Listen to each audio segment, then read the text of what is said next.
Today's story is going to be so unique and strange because, in this story, every person in the gang that carried out a bank robbery was a senior citizen. At an age when most people enjoy their retirement life and spend most of their time at home, this gang of senior citizens executed London's biggest vault robbery. The value of the stolen goods was £14 million, about $22 million. The most surprising thing was that the oldest member of the entire gang was 76 years old, while the youngest member was 60 years old. All of them carried out this heist with such precision and cleverness that it was hard for anyone to even imagine that such a huge robbery could be done by senior citizens. Even the police adopted such a shocking strategy to catch them that none of the gang members had the slightest clue that the police were on their trail. So, who were these thieves? How did they carry out this incredible robbery? And how did they end up in the hands of the police? This is, in itself, a very astonishing and thrilling tale. The story begins on April 2, 2015.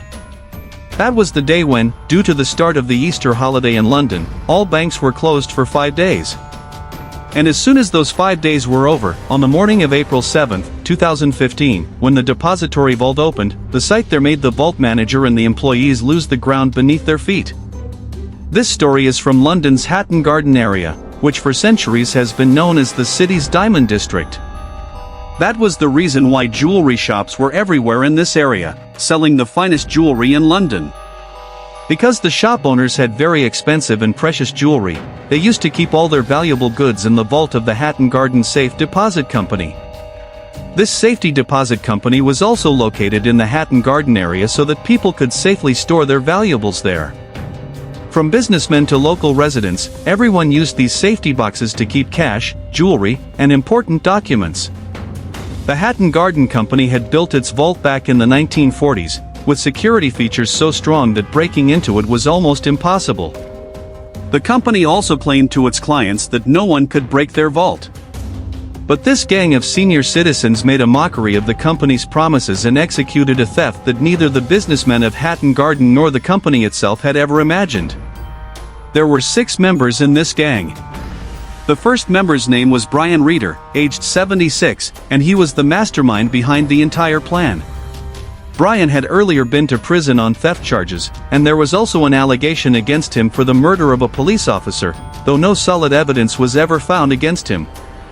The second member was Terry Perkins, aged 67, who was involved in this heist from the beginning to the end. Perkins had also robbed a cash van of security expenses in 1983, which is known as the biggest cash robbery in London's history. The third gang member was John Collins, aged 64, who had been a professional thief in the 1960s. John was the member who stood outside keeping watch during the robbery and later drove the van after the heist. The fourth gang member was Daniel Jones, aged 60, an experienced criminal who had executed many robberies before. The fifth gang member was Carl Wood, who also had several criminal records to his name. And the sixth and final member was known only as Basil, but wasn't his real name. During the entire robbery, he wore a wig, which is why, during the investigation, the police couldn't find any solid information about him. Basil was the one who disabled all the alarm systems before entering the vault because he had excellent skills in electronics. Apart from these 6 members, there were 2 others whose names never came to light. They weren't directly involved in the robbery, they only helped the gang a little after the theft. One thing was common among all these gang members: they all had criminal records and, at one point in their lives, had executed big robberies. Even though they had grown old and were at an age when people often suffer from many illnesses, they still didn't face any trouble in carrying out such a massive theft, proving how skilled they were at their craft. The gang spent 3 years planning this heist. Brian first divided specific tasks among the team: who would keep watch outside during the robbery, who would go inside the vault to steal, and who would drive the van afterward. Brian and his team also studied how to drill through thick walls. To plan the robbery in more detail, they even ordered a book called Forensics for Dummies. From that book, they learned how crime scene investigations were done, how DNA and fingerprint tests were carried out. The reason for reading Forensics for Dummies was so they could understand every aspect of criminal investigation and erase all evidence so that the police could not trace them. After making all the necessary preparations, Brian's team was now completely ready to carry out the robbery. The only thing left was to finalize the date. Brian told his team that they would execute the heist when the Easter holidays had already begun across London. Let me tell you that during the Easter holidays, every bank in the UK remains closed for 5 to 7 days. That was the reason Brian chose the Easter holidays, so they could commit the robbery without any trouble, because no one would come to the bank for 5 days and nights. Finally, after all the planning, they decided that they would loot the vault on the night of April 2nd, 2015, when everyone would be busy spending the Easter holidays at their homes. On the evening of April 2nd, at 7 p.m., the staff of the Hatton Garden company locked the vault and office from the outside and left for their homes. 1 hour and 20 minutes later, at 8:20 p.m., Brian's gang arrived at the Hatton Garden company in a white van, driven by John Collins. After parking the van along a nearby street, 2 gang members stepped out. Their names were Daniel Jones and Carl Wood. Both of them were dressed as maintenance workers and casually walked past the building of the Hatton Garden company to check whether there were any people or police vehicles nearby. At 9:20 p.m., the gang's 6th member, Basil, was seen approaching the Hatton Garden company building. He had covered his face with a black plastic bag so that his face wouldn't appear on CCTV cameras. Since Basil had used master keys to carry out several thefts before, he unlocked the building's exit door here as well and let everyone inside. A little later, John brought the white van near the exit door, from where they unloaded all their tools and a trash trolley and took them inside the building. After bringing all the equipment inside, John drove the van to another location and then went to a building opposite the Hatton Garden company. From there, he could clearly see the building and the road, keeping watch over every car and person passing by. Because they were all in contact through walkie-talkies, John would immediately inform them if he saw any police vehicle nearby. After entering through the exit door, 2 members of the gang went straight to the basement, where they stood outside the airlock door with their tools, the door that led to the vault. Meanwhile, the other 2 members went up to the 2nd floor of the building, where they called the elevator to the 2nd floor and then wedged a shoe between the elevator doors to disable it. This meant the elevator could neither go up nor down. After disabling the lift, both of them returned to the ground floor and stood near the elevator's outer door with the help of one of their tools. They force it open, and through this path, they crawl down to the metal shutter that was right next to the vault. Lifting this metal shutter slightly, the 2 of them crawl into the basement area, where the vault is now visible before them.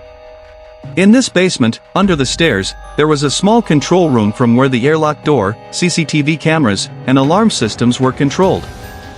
The 6th member of the gang, Basil, disables everything and cuts the power to the airlock door, causing it to open. The rest of the gang members enter the basement area with their tools. Now, only one thing was stopping them from reaching the vault, and that was an iron-barred gate.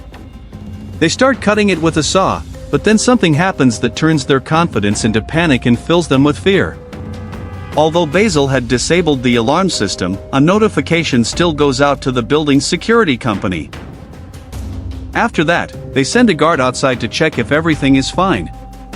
The security guard comes outside the building and checks the main gate, which he finds locked. After this, he assumes it is a false alarm and informs his company. The security company confirms again with the guard, asking if everything is okay, to which he replies that everything is fine, and then he leaves. The most surprising thing during this whole robbery was that John Collins, who had been given the job of keeping watch, actually fell asleep during it. But the gang's luck was good. Nothing happened that could have gotten them caught. After cutting the rods of the gate, all of them passed through and reached the wall of the vault, which was made of 3 feet of solid concrete. Now they were just 3 feet away from becoming rich, but breaking through such a thick wall without a heavy-duty machine was impossible. That is why they had brought a heavy drilling machine with them. Brian and his gang start running the drill on the wall next to the vault. While drilling, they are excited that soon they will be very rich, but at the same time, they are haunted by the fear that if they get caught, they will spend the rest of their lives in prison. During the drilling, Carl even tells the gang members that after this robbery, their names will be written in London's history of theft, and they will become legends for generations to come. And it was true because, at this stage in life, they were attempting a robbery that no one had thought of or even heard about. After running the drilling machine for several hours, they manage to make a hole in the wall, large enough for anyone to pass through. As soon as they crawl through this hole into the vault, all their happiness turns into disappointment. They see that all the safety deposit boxes are embedded in the walls, and opening them is nearly impossible.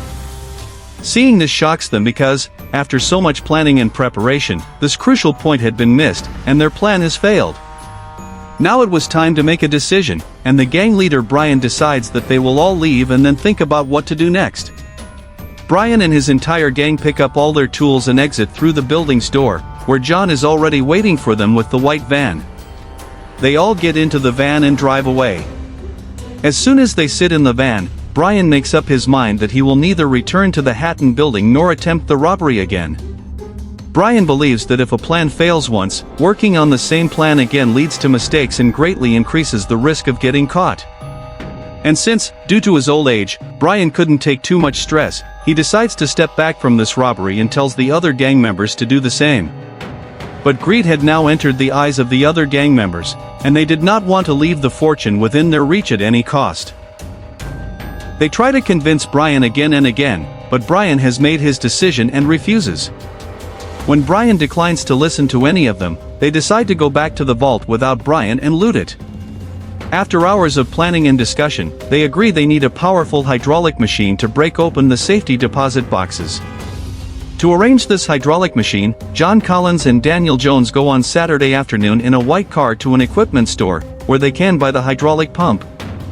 John stops the car outside the store and stays inside, while Daniel goes inside the equipment store. Just a few moments later, when he comes out, he has a hydraulic pump in his hands. He puts it into the trunk of the car, and then the two of them drive away. Before entering the Hatton Garden building again, two gang members once again pass by the building at night to check whether anyone has found out about the robbery. When they realize that everything is fine, all the gang members once again enter the building through the exit gate and go straight to the basement. They are just moving forward in the basement when suddenly a police car, sirens blaring, passes outside the Hatton building. Although it was only routine patrolling, it affects Carl so deeply that he becomes terrified and shaken, thinking they could be caught at any moment. Carl tells the other gang members that he can no longer be part of this robbery. Even though the gang members try hard to convince him, he leaves. Now, with Brian and Carl gone, only 4 people remain in the gang. Daniel Jones, Basil, and Terry Perkins are inside the building, while the 4th member, John Collins, is keeping watch outside. After Carl leaves, they resume their robbery. This time, with the help of the hydraulic machine they brought, they managed to pull the entire cabinet of safety deposit boxes out of the wall. The machine was so powerful that the force it generated was nearly 10 tons, which caused cracks in the vault wall, and the entire cabinet of safety deposit boxes came loose. Danny Jones and Basil start breaking open all the deposit boxes and passing all the cash, jewelry, and valuable items through the hole to Perkins. Perkins' job is to separate all the valuables, such as cash, gold, and jewelry, and throw away the rest, such as documents, that were of no use to them. Perkins is putting all the cash, gold, and jewelry into the garbage trolley they had brought along. Inside the vault, there were a total of 995 safety deposit boxes, out of which they were only able to open 37 boxes. The reason they opened so few boxes was that the trolley they brought for the loot could not hold any more valuables.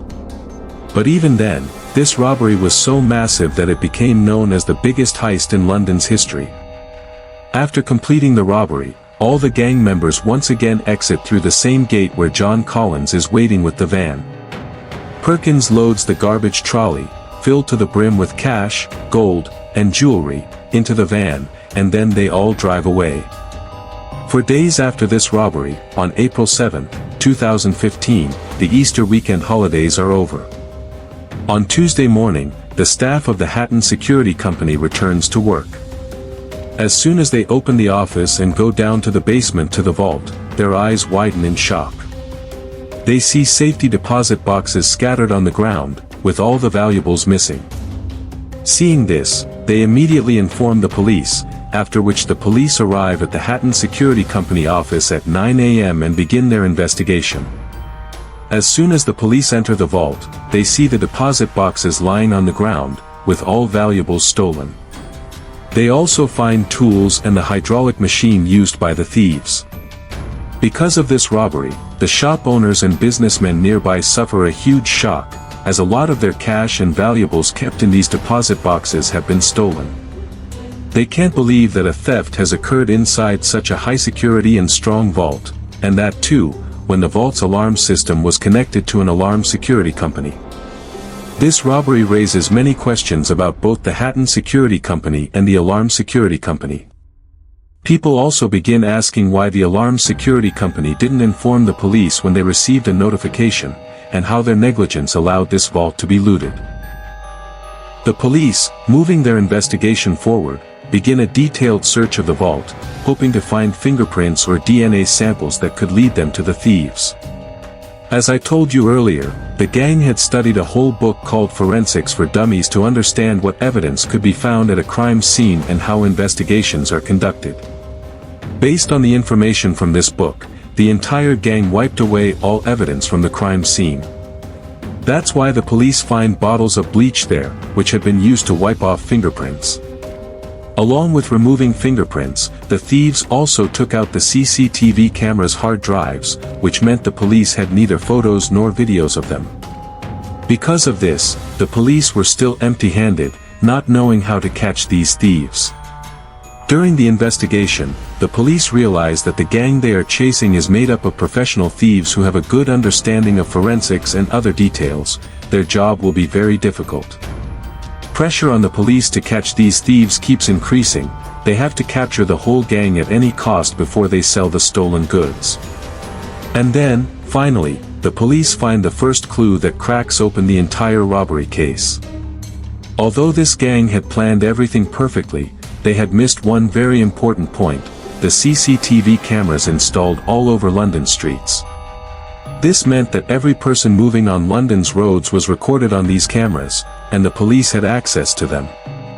The police begin scanning the footage from these CCTV cameras, and after several days of searching, they get their hands on footage from the night of the robbery.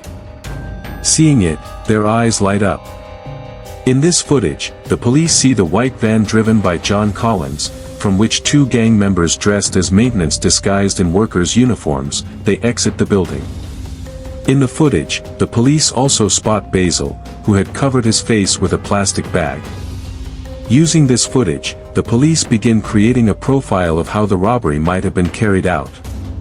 Simultaneously, by tracing the license plate of the white van seen in the footage, they track down the owner, only to discover that the van had been stolen just a few days earlier. This lead fails, and the police start scrutinizing the CCTV footage again. They realize that on Friday morning, the entire gang had left the Hatton building, but their hands were empty. There were no bags of loot. This clearly meant that they had not carried out the robbery that night and had returned on Saturday night to complete it. During this second attempt, they successfully executed the theft and, the following morning, loaded all the stolen goods into the garbage trolley and then into the van. Now, the police understand that the robbery was carried out in two phases, and the gang succeeded during the second phase. As I've already mentioned, the gang members would scout the Hatton building before entering to ensure everything was safe. That is why, during the second break-in, John Collins was caught on CCTV driving his white car near the Hatton building. The police grew suspicious of Collins' car because it had passed by the Hatton building multiple times. This mistake by Collins became the turning point of the entire investigation. Using the CCTV footage, the police trace Collins' car's license plate and eventually locate the vehicle in a residential area. The police begin surveillance on the car to identify its owner and notice an elderly man driving it, John Collins. This was the first breakthrough for the police, and they had located the first member of the gang. After identifying John Collins, the police decide not to arrest him immediately but to monitor him 24/7 for 2,400 hours, hoping to reach the other gang members through him. After observing Collins for a few days, the police see him meet a man at a cafe just 1 kilometer from the Hatton Garden building. At first, the police do not suspect this person, but upon reviewing Collins' phone records, they learn his identity, none other than Brian, who had withdrawn from the robbery. Although the police were monitoring John Collins, they had no concrete evidence against him because he had neither entered nor exited the bank. They realized that the longer they watched, the more likely the thieves would sell all the stolen goods, and they wanted to recover the loot as soon as possible. To catch the entire gang, the police tried another tactic, offering a £20,000 reward, approximate $24,000, for information about the gang. This plan also failed because most people refused to believe that elderly men could have carried out the robbery. Many even sympathized with the gang, thinking the police were falsely accusing them. This plan backfired, creating more problems for the police. Meanwhile, news channels hailed the robbery as a masterpiece, praising the gang for executing an incredible and seemingly impossible heist and breaking into a vault that was almost impossible to breach. The police now had only one final strategy: to continuously monitor John Collins. One day, two police officers follow Collins to a pub in North London, where he meets Terry Perkins and Daniel Jones. The police suspect that these are likely the other gang members and create a suspect list of 4 people: John Collins, Brian Reeder, Terry Perkins, and Daniel Jones. The police begin monitoring all 4, along with their communications, hoping to gather solid evidence to arrest them quickly. They start reviewing old phone records and find a crucial recording from the afternoon when John Collins and Daniel Jones went to buy the hydraulic machine. In the call recording, Collins can be heard calling the store to inquire about the hydraulic machine. Checking the CCTV outside the store around the same time, the police see Collins' white car with Daniel Jones inside. The CCTV footage from inside the store shows Daniel purchasing the hydraulic machine. During this process, Daniel makes a critical mistake: he provides his real name and address at the store. By now, a month has passed since the robbery, but the police are still monitoring the gang. On the evening of May 1, 2015, John Collins meets Terry Perkins and Brian at a pub for drinks. They have no idea that an undercover officer is following them and taking photos with a hidden camera. The photos are so clear that the faces of all 3 are perfectly visible. Although Brian had withdrawn from the robbery, he still demands his share from John Collins and Terry Perkins because he had created the idea and plan. During this meeting, Perkins explains to Brian how they used the hydraulic machine to break open all the safety deposit boxes. The undercover officer records this conversation on a small tape recorder, providing the police with the most crucial evidence in the case, enabling them to arrest John Collins and Terry Perkins. The police decide to continue monitoring their phone conversations for a week before making any arrests. 2 days later, another name emerges in their calls: Carl, the person who had left before the second night of the robbery. The police now have identified 5 members of the gang, leaving only Basil, the 6th and final member. During monitoring, the police learn that Basil was the electrician who had disabled the alarm system, allowing the gang to enter the basement. Since Basil had covered his face with a plastic bag, his face was not visible on CCTV, which is why even 6 weeks later, he had not been caught. The police decide to act immediately, arresting the 5 gang members and recovering all the stolen loot. They also learn that the gang first took all the stolen goods to John Collins' home, then divided it into 2 parts. Collins stored half with a relative, Bill Lincoln, while Daniel Jones hid the other half in a cemetery, waiting for the right day to split it evenly. As soon as the police learn this, they increase surveillance to catch the gang in the act of dividing the loot. 6 weeks later, the day finally comes. The gang members meet behind a pub to transfer the loot into John Collins' car and then proceed to Terry Perkins' home to divide it. Throughout this process, the police monitor them via CCTV and unmarked vehicles, ready to catch them red-handed. The gang members arrive at Perkins' home and start dividing the loot, the very moment the police were waiting for. They raid the house and arrest all gang members red-handed. Shocked by the police, the gang's plan collapses completely. From Perkins' home, the police recover gold, jewelry, diamonds, and cash worth £4 million, approximate $4.8 million USD. After arresting the 5 members, they were tried for planning and executing the robbery. The court sentenced Brian to 6 years and 3 months, and the rest of the gang members to 7 years.